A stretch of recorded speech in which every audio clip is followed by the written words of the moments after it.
أعوذ بالله من الشيطان الرجيم. بسم الله الرحمن الرحيم.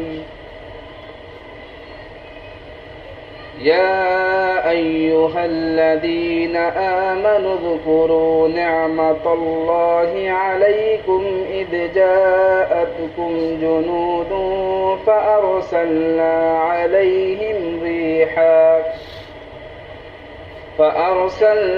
عليهم ريحا وجنودا لم تروها وكان الله بما تعملون بصيرا. إذ جاءوكم من فوقكم ومن أسفل منكم وإذ زاغت الأبصار وبلغت القلوب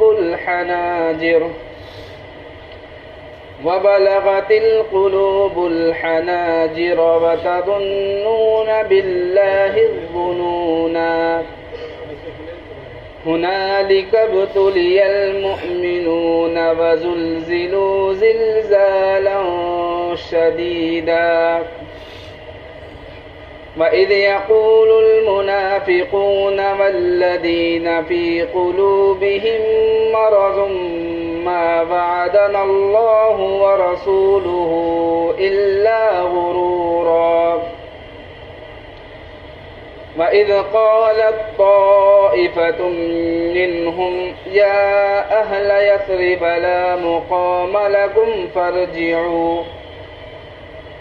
ويستأذن فريق منهم النبي يقولون إن بيوتنا عورة وما هي بعورة إن يريدون إلا فرارا. ولو دخلت عليهم من أقطارها ثم سئلوا الفتنة لآتوها وما تلبثوا بها إلا يسيرا. ولقد كانوا عاهدوا الله من قبل ليولن الأدبار وكان عهد الله مسؤولا.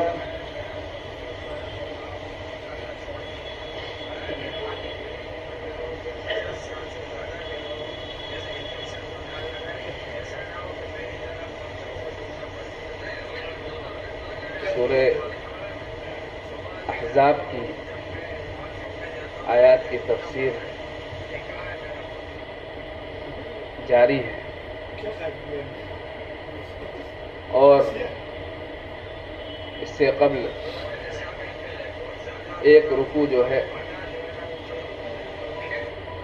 اس کی تفسیر آ چکی ہے اور اس میں بہت سی باتیں آئی تھی کہ اہل عرب جو ہے ان کے بہت سی رسومات تھی جن کو اللہ تبارک و تعالی نے ختم کیا.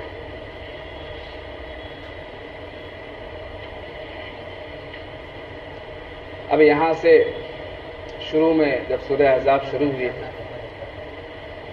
تو یہ بات بتلائی گئی تھی کہ احزاب اس کے معنی ہوتے ہیں گروہ کے، جماعت کے. تو یہ غزوہ احزاب جو سن 4 یا 5 ہجری میں پیش آیا اسی کی مناسبت سے اس سورہ کا نام جو ہے وہ سورہ احزاب ہے. اور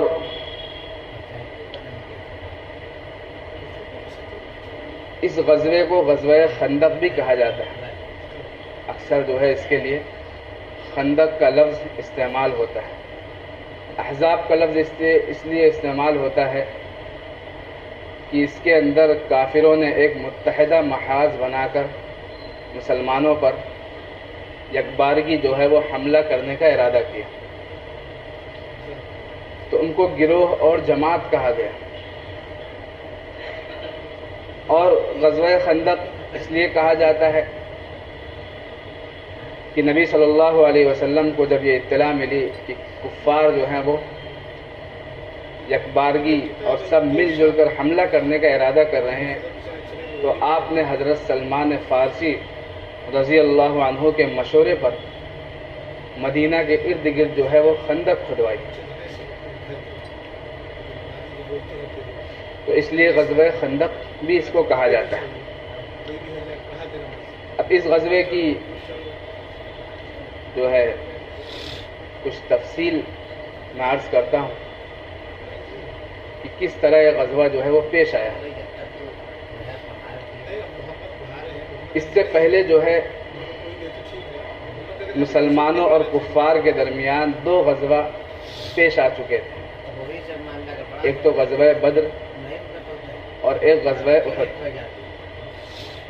غزوہ بدر نبی صلی اللہ علیہ وسلم کی ہجرت کے 2 سال بعد یعنی سن 2 ہجری میں پیش آیا، اور اس میں مسلمانوں کو جو ہے وہ فتح حاصل ہوئی تھی. وہی 313 والا جو مسلمانوں کا لشکر تھا. اور اس کے بعد غزوہ احد سن 3 ہجری میں پیش آیا، اور اس میں بھی جو ہے انجام کے اعتبار سے تو کفار کو فتح ہوئی، لیکن شروع میں جو ہے وہ مسلمان ہی اس غزوے میں جو ہے وہ فاتح بنے تھے. لیکن مسلمانوں کی کچھ غلطی اور نبی صلی اللہ علیہ وسلم کے حکم کی خلاف ورزی نے اس غزوے میں جو ہے مسلمانوں کو شکست پر مجبور کر دیا، ورنہ مسلمان اول وہلہ میں جو ہے اس غزوے کو بھی کیا کر لیے تھے، اس غزوے کو بھی جیت لیے تھے. اب یہ غزوہ 2 غزوہ تو پیش آ چکا تھا، اب یہ تیسرا غزوہ ہے اسلام کا. اور اس کا پس منظر یہ ہے کہ یہود کا ایک قبیلہ جو ہے وہ مدینہ منورہ میں رہتا تھا، قبیلہ بنی نذیر، اور ایک قبیلہ تھا بنو وائل. ان دونوں قبیلوں میں سے 20 افراد جو ہے وہ مکہ میں گئے، اور قریش مکہ سے بات کی، کیونکہ یہود مسلمانوں کے ساتھ رہتے تھے لیکن ان کی دشمنی جو ہے وہ مسلمانوں سے بہت سخت تھی. اوپر تو انہوں نے معاہدہ بھی کر لیا تھا، لیکن اندر کیا چھپا رکھی تھی؟ نبی صلی اللہ علیہ وسلم اور مسلمانوں سے دشمنی چھپا رکھی تھی. تو 20 افراد قریش کے پاس گئے اور ان کو کہا کہ ہم یہ چاہتے ہیں کہ مسلمانوں کی جمعیت جو ہے وہ بہت تیزی کے ساتھ جو ہے بڑھ رہی ہے، اور کہیں ایسا نہ ہو جائے کہ مسلمان جو ہے سارے عرب میں جو ہے وہ پھیل جائے. تو اب ہمیں اس کے لیے کچھ کرنا ہوگا، اور ہم یہ رائے رکھتے ہیں کہ اگر تم یعنی قریش اور عرب کے جو دوسرے قبائل ہیں ان کو شامل کر لیا جائے ساتھ میں، اور مسلمانوں پر پوری شدت کے ساتھ ایسا حملہ کیا جائے کہ مسلمانوں کی جڑ جو ہے وہ اکھڑ جائے اور مسلمان کی جمعیت ختم ہو جائے، اور وہ شکست کھا کر ان کا نام و نشان کیا ہو جائے، مٹ جائے. تو قریش نے کہا کہ پہلے تو قریش نے یہ کہا کہ بھائی تم اہل کتاب ہو، کیونکہ وہ یہود تھے اور اہل کتاب ہیں. تو قریش نے کہا کہ تم اہل کتاب ہو اور تمہارا تعلق مسلمانوں سے زیادہ ہے، کیونکہ عرب جو ہے بت پرست تھے، قریش جو ہے بت پرست تھے، بتوں کی عبادت کرتے تھے، اور یہود بھی اہل کتاب اور مسلمان بھی اہل کتاب. تو کہا کہ تمہارا تعلق مسلمانوں سے زیادہ ہے، تم پہلے یہ بتلاؤ کہ تمہارے نزدیک کون حق پر ہے، کون صحیح ہے، مسلمان صحیح ہے کہ ہم صحیح ہیں. تو انہوں نے قبیلہ بنو نذیر کو جو 20 افراد کے تھے انہوں نے کہا کہ تم جو ہے وہ حق پر ہو، تم صحیح ہو. حالانکہ وہ جانتے تھے اندر کہ حق پر کون ہے، مسلمان ہیں، لیکن یہاں پر دشمنی نکالنا تھا، اور سیاست کے اکھاڑے میں کیا ہے، کچھ بھی ہو سکتا ہے. سیاست کی بول مفاد کے اعتبار سے کیا ہوتی ہے، بدلتی رہتی ہے. جہاں پر جو مفاد ہو وہاں پر ویسی بول بولی جاتی ہے. تو کہا کہ تم بہتر ہو. تو قریش مکہ نے کہا کہ ایسا کرتے ہیں کہ ہم کعبہ کے اندر جاتے ہیں اور غلاف کعبہ پکڑ کر اللہ سے عہد و میثاق کرتے ہیں کہ ہم جو ہے اب مسلمانوں کا کیا کر دیں گے، بالکل استحصال کر دیں گے، ان کو جڑ سے اکھاڑ دیں گے. تو 20 افراد تو ان کے تھے اور 50 افراد ان کے تھے. تو یہ سب گئے اور کعبہ کا غلاف پکڑ کر عہد کیا کہ اے اللہ، ہمارا یہ ارادہ ہے مسلمانوں کے ساتھ کہ ان کو ہم کیا کر دیں، اس جہاں سے کیا کر دیں، نیست و نابود کر دیں. علماء نے ایک نقطہ لکھا ہے کہ اس میں اللہ کا حلم اور اللہ کی بردباری کا پتہ چلتا ہے کہ اللہ کے گھر میں اللہ ہی کے لشکر کے خلاف کیا کر رہے ہیں لوگ. مسلمان تو اللہ کے ہیں، نبی صلی اللہ علیہ وسلم اللہ کے محبوب ہیں، اللہ کے آخری نبی، اور انہی کے خلاف کیا کر رہے ہیں، غلاف کعبہ پکڑ کر انہی کے خلاف کہہ رہے ہیں کہ ہم ان کا کیا کر دیں گے، جڑ سے استحصال کر دیں گے، ان کو مٹا دیں گے. تو یہ اللہ کا حلم ہے، بردباری ہے بندوں پر کہ اللہ نے اس چیز کو کیا کر لیا، برداشت کر لیا. اب یہ لوگ قریش کو سمجھا کر گئے اور قریش نے کہہ دیا کہ ٹھیک ہے، ہم کیا کریں گے، ہم تمہارے ساتھ. پھر یہ لوگ آئے، ایک عرب کا قبیلہ ہے، قبیلہ غطفان، اور یہ جو ہے بہت جنگجو قبیلہ ہے، یعنی جنگ میں بہت مہارت رکھتا تھا. تو اس کے پاس یہ لوگ گئے اور ان کو بھی اپنے ساتھ شریک کیا بنو نذیر کے افراد نے، اور ان سے کہا کہ بھائی دیکھو، خیبر جو ہے ان کی، جہاں پر ان کے باغات تھے کھجور وغیرہ کے، کہا کہ ہم، اگر تم ہمارے ساتھ شامل ہو جاؤ مسلمانوں کے ساتھ جنگ لڑنے میں، تو ہم تم کو خیبر کے جو پھل آئیں گے اس میں سے آدھا پھل ہم جو ہے تم کو دے دیں گے. تو جب اس کو لالچ دی قبیلہ غطفان کو، تو وہ بھی کیا ہو گیا، شامل ہو گئے. اسی طرح اور بھی چھوٹے چھوٹے بہت سے قبائل کیا ہو گئے، ان کے ساتھ شامل ہو گئے. تو قریش سے جو ہے وہ 3000 کا لشکر، جس میں 1000 جو ہے 3000 یا 4000، 1000 اس میں اونٹ تھے اور 300 گھوڑے تھے. یہ لشکر مکہ سے نکلا، اور اسی طرح دوسرے جو قبائل تھے وہاں سے بھی کچھ لشکر جو ہے وہ روانہ ہوئے.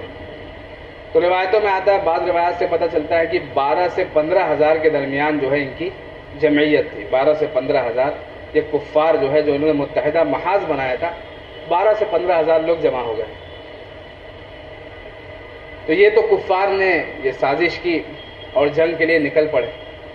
یہاں پر نبی صلی اللہ علیہ وسلم کو پتہ چلا کہ کفار نے ایک متحدہ محاذ بنا کر مسلمانوں پر کیا کرنا ہے، حملے کے لیے وہ آ رہے ہیں.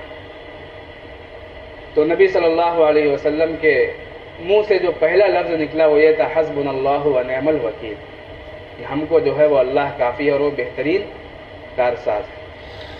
لیکن جنگ تھی. اب اس سے پہلے توکل کا باب آیا تھا، توکل کا بیان آیا تھا کہ توکل میں یہ مطلب نہیں ہوتا کہ انسان جو ہے اللہ پر توکل کر کے بیٹھ جائے، بلکہ اس کو کیا کرنا ہے، اسباب و وسائل کو اختیار کرنا ہے.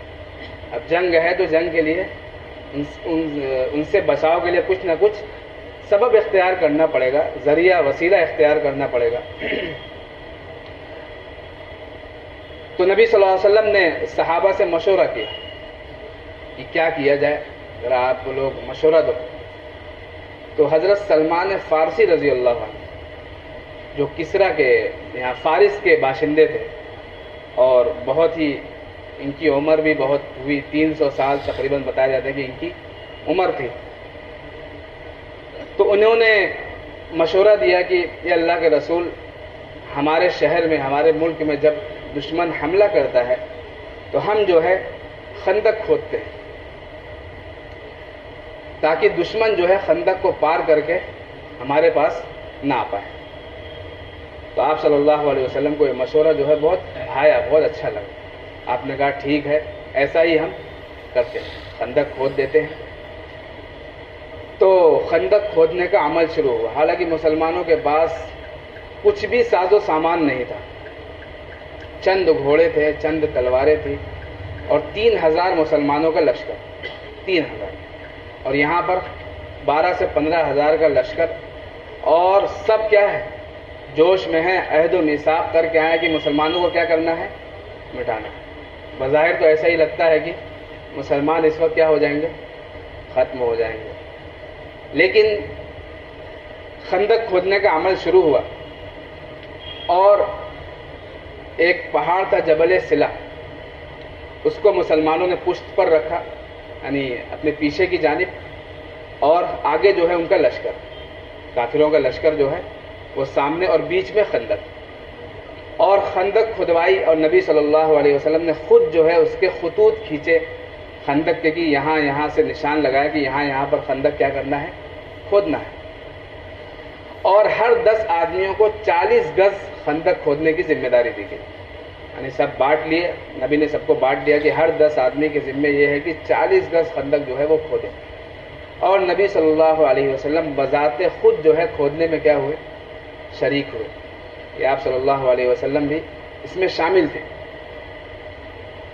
اور مسلمانوں کے پاس کھانے پینے کے بھی وسائل نہیں تھے، اور دشمن جو ہے نکل چکا تھا، یہاں پر پریشانی بھی تھی، جلدی خندق بھی کھودنا تھا، تو صحابہ نے جو ہے بہت ہی محنت سے اور بڑی جانفشانی کے ساتھ خندق کھودا، اور خندق کھودتے ہوئے روایت میں آتا ہے کہ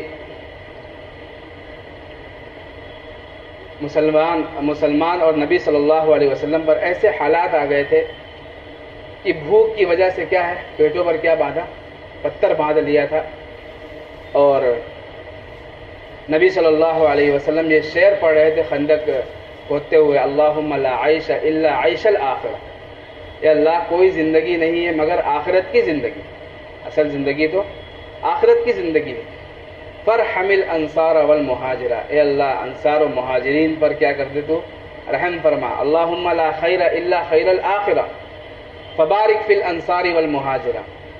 یہ شعر آپ صلی اللہ علیہ وسلم پڑھتے جاتے تھے اور خندق کیا ہے، کھودتے جاتے تھے۔ اور جب صحابہ نے آپ صلی اللہ علیہ وسلم کو خندق کھودتے ہوئے سنا تو صحابہ نے کہا کہ نحن الذین بایعوا محمدا، ہم وہ لوگ ہیں جنہوں نے محمد صلی اللہ علیہ وسلم سے بیعت کر لی ہے، علی الجہاد ما بقینا ابدا، ہمیشہ ہمیش جہاد کے لیے جب تک بھی ہم کیا ہیں، زندہ ہیں۔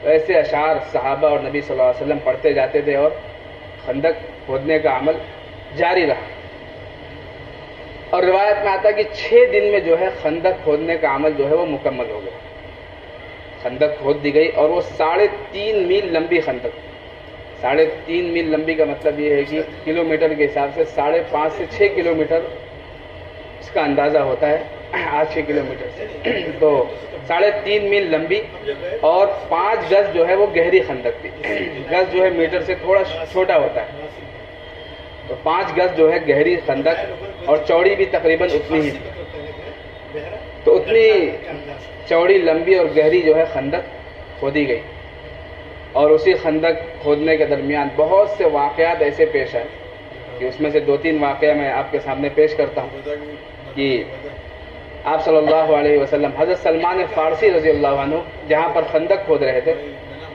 وہاں پر ایک چٹان آ گئی، بہت مضبوط چٹان، اور اس کو صحابہ توڑ رہے تھے، لیکن وہ چٹان کیا ہے، ٹوٹنے کا نام ہی نہیں لے رہی تھی۔ تو حضرت سلمان فارسی نبی صلی اللہ علیہ وسلم کی خدمت میں حاضر ہوئے اور کہا کہ اللہ کے رسول، ایک چٹان ہے جو ٹوٹ نہیں رہی۔ تو نبی صلی اللہ علیہ وسلم بذات خود کیا ہے، تشریف لے کر آئے اس چٹان کے پاس، اور آپ نے کلاڑی ہاتھ میں لی اور اس پر ایک زور کا وار مارا، تو اس میں سے جو ہے وہ ایک چنگاری نکلی، ایک شرارہ نکلا، ایک روشنی نمودار ہوئی۔ پھر دوسری مرتبہ اس پر کدال ماری تو دوسری مرتبہ بھی اس میں سے ایک روشنی نکلی، تیسری مرتبہ روشنی نکلی اور چٹان جو ہے وہ کیا ہو گئی، ٹوٹ گئی۔ پھر آپ صلی اللہ علیہ وسلم آ کر بیٹھے تو حضرت سلمان فارسی رضی اللہ عنہ نے کہا کہ اللہ کے رسول، آپ جب چٹان پر مار رہے تھے تو جب آپ نے پہلی ضرب لگائی تو اس میں جو ہے ایک روشنی نمودار ہوئی، وہ روشنی کیسی تھی؟ تو اللہ کے رسول صلی اللہ علیہ وسلم نے ارشاد فرمایا، سلمان کیا واقعی تم نے اس روشنی کو دیکھا ہے؟ تو کہا ہاں اللہ کے رسول، میں نے دیکھا ہے اپنی آنکھوں سے۔ تو آپ صلی اللہ علیہ وسلم نے ارشاد فرمایا کہ جب میں نے پہلی مرتبہ اس چٹان پر کدال ماری تھی تو مجھے جو ہے وہ کسرا کے اور یمن کے محلات دکھائے گئے اور یہ بتلایا گیا کہ تمہاری امت جو ہے ان محلات کو کیا کرے گی؟ فتح کرے گی۔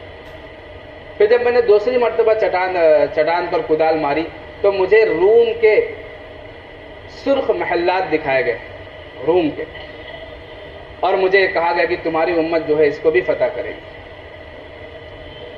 تو جب یہ بات، کیونکہ اس میں منافقین بھی شامل تھے، ہر طبقے میں کیا ہوتا ہے؟ منافقین شامل رہتے ہیں ہر جگہ پر، تو وہاں پر منافقین بھی شامل تھے۔ جب منافقین نے یہ بات سنی تو کہنے لگے کہ دیکھو محمد جو ہے اس کی بات کر رہا ہے، روم اور فارس کو فتح کرنے کی بات کر رہے ہیں، اور یہاں پر کیا حال ہے؟ بدن پر کپڑا نہیں، لڑنے کے لیے ہتھیار نہیں، کھانے کے لیے پھل وغیرہ نہیں، اور یہاں پر کس کی بات کر رہے ہیں؟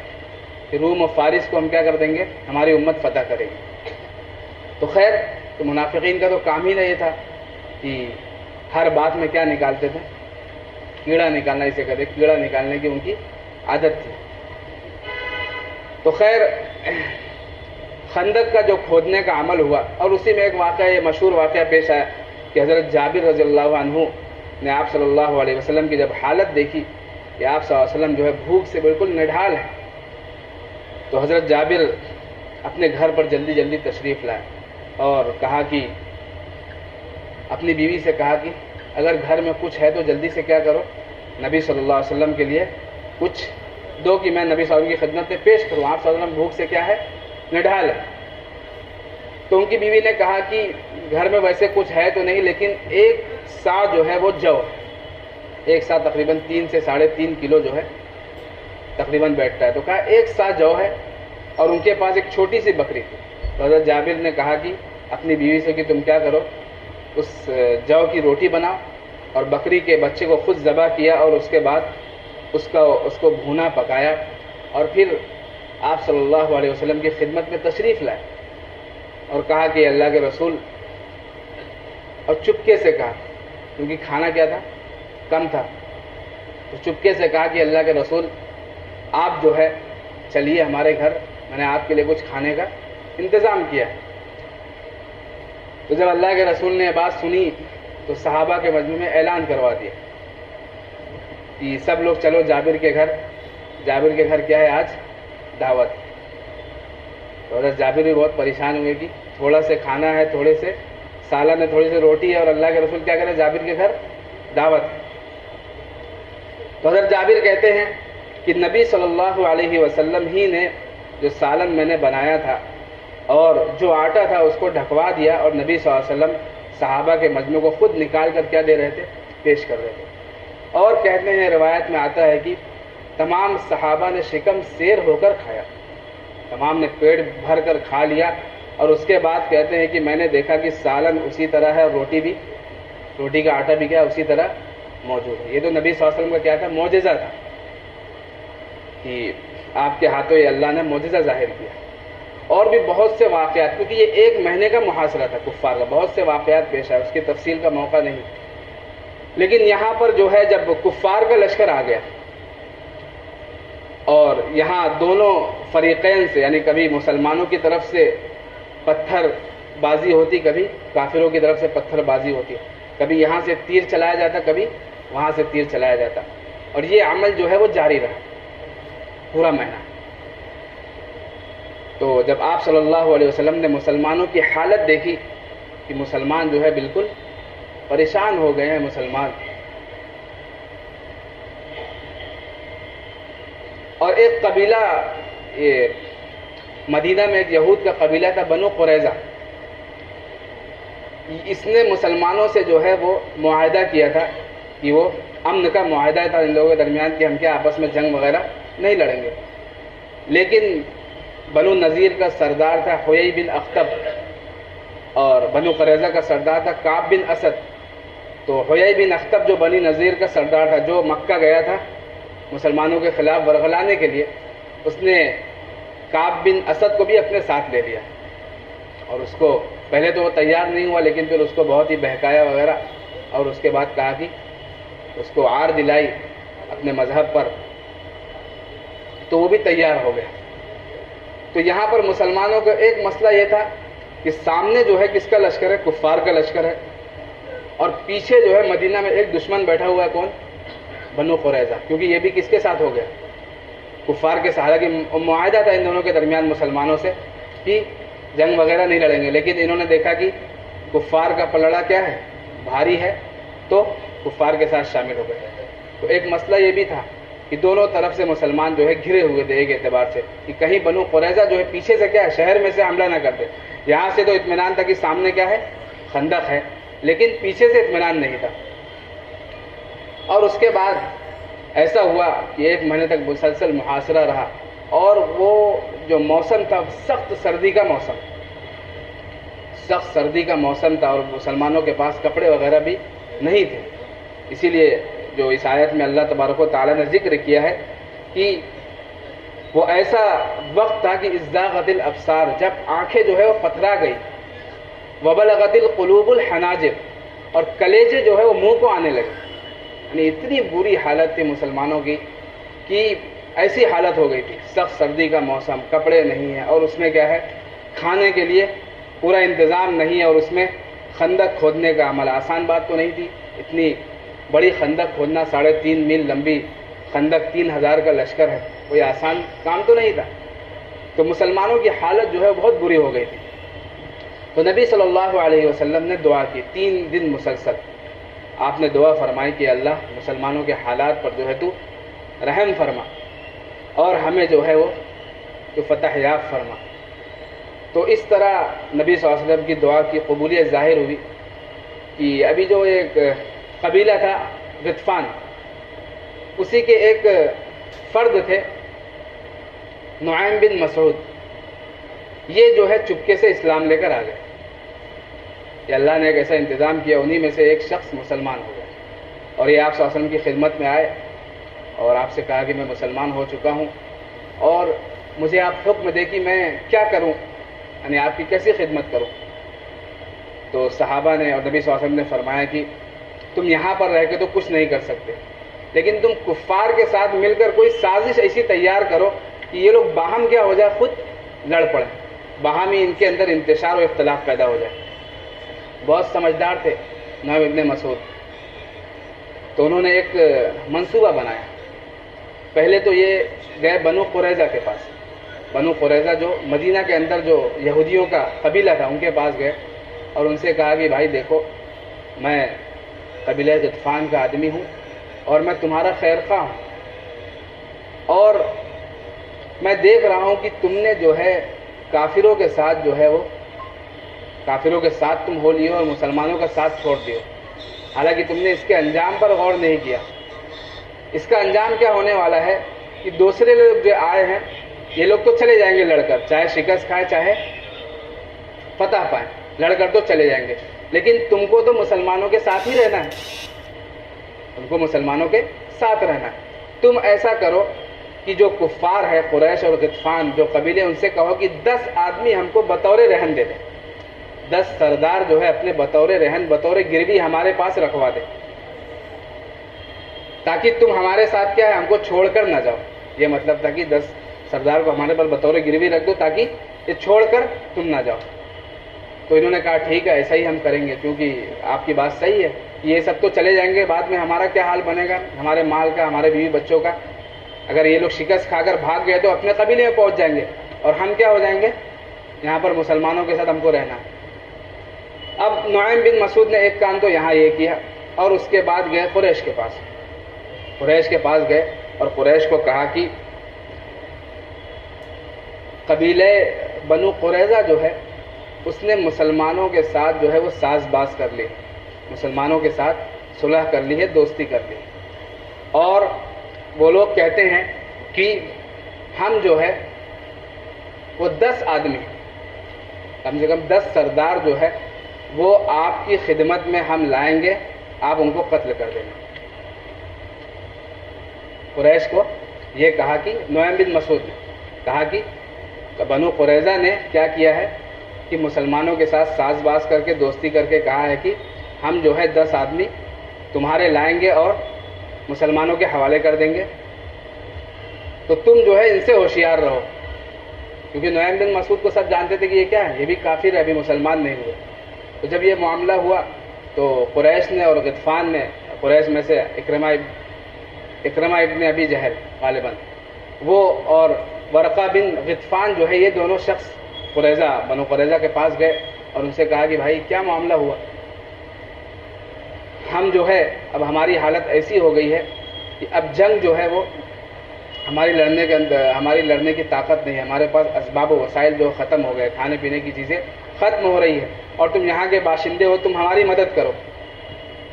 تو بنو قریظہ کے لوگوں نے کہا کہ بھائی ہم تمہاری مدد اسی وقت کریں گے کہ تم 10 آدمی ہم کو کیا دو، بطور یرغمال دو، بطور یرغمال دو۔ تو ان کو سمجھ میں آ گیا، جو نعیم بن مسعود نے کھیل کھیلا تھا انہیں تو نہیں سمجھ میں آیا، لیکن وہ اس میں پھنس گئے، اس میں کیا ہو گئے، پھنس گئے۔ جب یہ کہا تو ان کو تو انہوں نے یہ بتلایا تھا قریش کو کہ 10 آدمی لے کر محمد صلی اللہ علیہ وسلم کے حوالے کر دیں گے، محمد کیا کر دیں گے، ان کو قتل کر دیں گے، تو ان کو لگا اسی لیے 10 آدمی کو بطور یرغمال مانگ رہے ہیں۔ تو جب یہ بات ہوئی تو انہوں نے کہا، قریش نے کہا کہ ہم تم کو کوئی آدمی نہیں دینے والے ہیں۔ تو ان کے اندر جو ہے پھوٹ پڑ گئی، ان کے اندر کیا ہو گئی، پھوٹ پڑ گئی، اور انتشار پھیل گیا ان کے اندر، یہ تھوڑا سا دشمنی آ گئی، جو اتحاد تھا وہ کیا ہو گیا، اس میں تھوڑا انتشار آ گیا۔ اب یہاں پر یہ واقعہ ہوا نعیم بن مسعود کی وجہ سے، انہوں نے ایک سازش رچی اور ان کے درمیان اختلاف ہوا۔ اور دوسرا معاملہ یہ ہوا کہ آپ صلی اللہ علیہ وسلم، یہ بالکل آخری وقت کے حالات ہیں، آپ صلی اللہ علیہ وسلم نے مسلمانوں کے لشکر کو جو ہے وہ کہا کہ تم لوگ جو ہے کافروں کے لشکر میں جاؤ اور کافروں کی خبر لے کر آؤ، کیونکہ صحابہ جو ہے بالکل بھوک سے نڈھال تھے، کھانے پینے کا بھی ان کو وہ نہیں تھا کوئی انتظام، تو کسی کی بھی ہمت نہ ہوئی اٹھنے کی، کوئی بھی نہیں اٹھا آپ صلی اللہ علیہ وسلم کے بولنا نہیں اتنی، حالانکہ صحابہ کی حالت تو ایسی تھی کہ واقعات ہم سنتے ہیں کہ صحابہ کے اپنی جان بھی آپ صلی اللہ علیہ وسلم کے سامنے کے لیے پیش کرنے کے لیے تیار تھے، لیکن اس جنگ میں ایسی حالت ہو گئی تھی کہ آپ صلی اللہ علیہ وسلم کے کہنے کے باوجود بھی کسی کی ہمت نہیں ہوئی کہ وہ کھڑا ہو کر کہہ دے کہ ہم جا کر دشمن کی خبر لے کر آئیں گے۔ آپ نے نماز پڑھی اور پھر کہا کہ کون جائے گا جو دشمن کی خبر لائے گا، میں اس کے لیے جنت کی بشارت دیتا ہوں، تب بھی کوئی کھڑا نہ ہوا، ایسی حالت۔ پھر آپ صلی اللہ علیہ وسلم نے حضرت حذیفہ بن یمان، ایک صحابی ہیں، ان کو خود کھڑا کیا، کہا کہ حذیفہ تم جاؤ۔ حضرت حذیفہ بن یمان کہتے ہیں کہ میری تو حالت ایسی نہیں تھی کہ میں جاتا، لیکن نبی صلی اللہ علیہ وسلم کا حکم تھا، میں حکم کو کیا ہے ٹال نہیں سکتا تھا، تو کہا کہ میں نے ہمت کی اور سردی سخت، کپڑا کچھ نہیں بدن پر، تو کہتے ہیں کہ میں اٹھا اور کہتے ہیں کہ جب میں خیمے سے باہر نکلا ہوں تو مجھے ایسا لگا کہ میرے ارد گرد جو ہے گرم حمام ہے، اور مجھے جو ہے گرم ہوا کیا ہو رہی ہے، اور ٹھنڈی کا احساس بالکل کیا ہو گیا، ختم ہو گیا۔ اب وہ دھیرے سے کفار کے لشکر میں پہنچے تو ابو سفیان جو ہے وہ بیٹھے ہوئے، ابو سفیان جو قریش کے سردار تھے، بعد میں اسلام بھی لے کر آ گئے تھے فتح مکہ کے بعد، تو اس صحابی میں ان کا شمار ہوتا ہے۔ بھلے سے فتح مکہ سے پہلے مسلمانوں کی دشمنی میں یہ کیا تھے، بالکل پیش رہتے تھے اور سرداری کا ان کو منصب حاصل تھا، لیکن فتح مکہ کے بعد یہ بھی ہو گئے، مسلمان ہو گئے تھے۔ ابو سفیان بیٹھے تھے تو وہ کہتے ہیں کہ ابو سفیان نے جو کفار کا لشکر تھا ان کو کہا کہ رات کا وقت تھا، بالکل اندھیرا، تو کفار کے لشکر کو ابو سفیان نے کہا تھا کہ تم جو ہے وہ ایک دوسرے سے پوچھ لو، یعنی بغل والا پوچھ لے کہ بھائی، یعنی ایک دوسرے کو پہچان لو، کہیں ایسا نہ ہو کہ مسلمانوں میں سے کوئی آدمی یہاں پر بیٹھا پوچھ لے بھائی تو کہاں کا ہے، تو کون ہے۔ اب حذیفہ گئے ہوئے تھے لشکر میں، اب وہ بھی گھبرا گئے کہ ابھی کوئی مجھ سے پوچھ لیا تم کہاں کے ہو تو کہیں میں پھنس نہ جاؤں۔ اور حذیفہ کہتے ہیں کہ میں نے خود بازو والے سے پوچھ لیا کہ بھائی تو کہاں کا ہے، تو اس نے کہا کہ بھائی میں غطفان کا ہوں، مجھے نہیں پہچانتے، تو کہا اچھا، تو کیا ہو گئے، بیٹھے رہے۔